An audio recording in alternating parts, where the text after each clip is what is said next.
Iran और Israel के बीच जंग का आज 8वां दिन है। इन 8 दिनों में इजराइल और ईरान में भारी तबाही हुई है।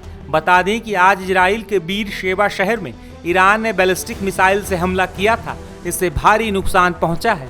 इससे पहले भी ईरान ने कल बीर शेबा के एक अस्पताल पर मिसाइल दागी थी, जिसमें 50 से ज़्यादा लोग घायल हो गए थे। इन 8 दिनों की लड़ाई में अब तक इजराइल में 20 से ज़्यादा लोग मारे गए हैं, जबकि 600 से ज़्यादा लोग घायल हैं। कई रिपोर्ट्स में ऐसा भी दावा किया जा रहा है कि इजरायली हमले में ईरान में मौत का आंकड़ा अब 650 से ज़्यादा हो गया है और 2000 से ज़्यादा लोग घायल बताए जा रहे हैं। बता दें कि बीते मंगलवार को इजरायली प्रधानमंत्री कार्यालय की ओर से कहा गया था कि संघर्ष शुरू होने के बाद से ईरानी मिसाइल हमलों में कम से कम 24 लोग मारे गए हैं और करीब 600 लोग घायल हैं।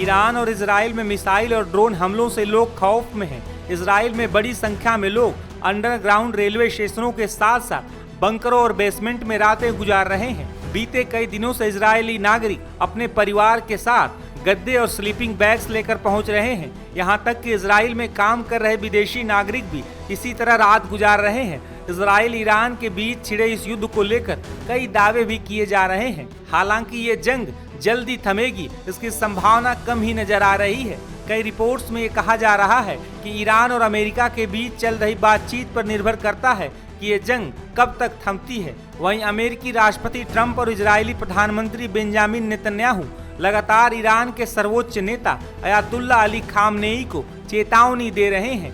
मिडिल ईस्ट में चल रही इस भयानक जंग को लेकर रक्षा जानकारों का क्या मानना है, आप भी सुनिए।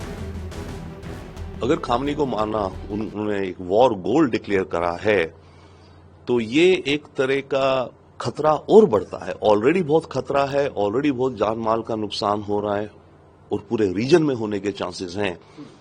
और इसके ऊपर अगर खामनी को, बात तो थी कि खामनी को मार सकते हैं, ट्रंप भी कह रहा था हमें पता है कहाँ है, मरवा सकते हैं इसे, बट जब ये कह देना कि हमारा वॉर गोल है ये एक अलग बात हो जाती है। अभी फिलहाल के लिए इजराइल को नुकसान हो रहा है, कुछ जितना इजराइल ने सोचा नहीं था। ईरान के कुछ मिसाइल्स गिर रहे हैं। ईरान जितने मिसाइल फेंक रहा है उनमें से करीब 90% ध्वस्त हो जा रहे हैं, बट 10% करीब अंदाजन इजराइल में गिर रहे हैं। इजराइल प्रेशर में है और उधर अमेरिका ने भी डिले कर दिया है। ट्रंप ने बोल दिया मैं 2 हफ्ते बाद ही कुछ सोचूंगा। तो इस दौरान अगर इजराइल में और अटैक्स होते रहे और इजराइल को नुकसान होता रहा, तो चांस है कि इजराइल पूरी की पूरी कोशिश कर सकता है खामने को मारने की। और अगर वो कोशिश करेगा और अगर वो सक्सीड हो गया, तो ये जो जंग है ये एक अलग ही लेवल पे और हो जाएगी।